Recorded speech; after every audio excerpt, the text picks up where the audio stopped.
So we talked about family, we talked about some serious tattoos. So here's a fun one. So one of my favorite cartoons as an adult is the Powerpuff Girls.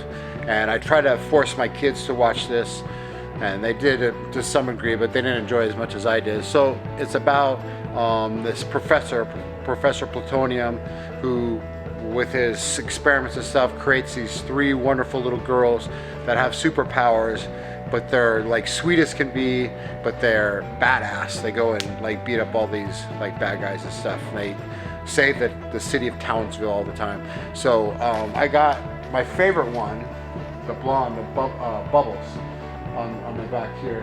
And so Bubbles is the sweet one. She's the baby, and but she's she's still got superpowers, but she kind of gets bossed around by other sisters and stuff.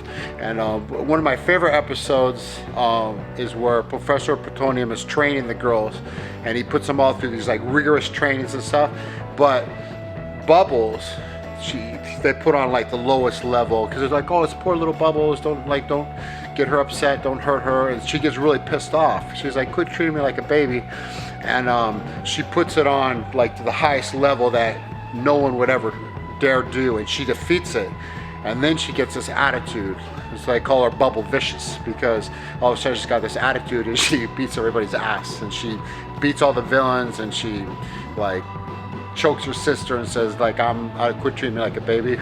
But at the end she turns back into the sweet little Bubbles, but she has this newfound confidence that she's just as strong as the other girls. So that's my favorite Powerpuff Girl episode, and this is one of the reasons I got this tattoo.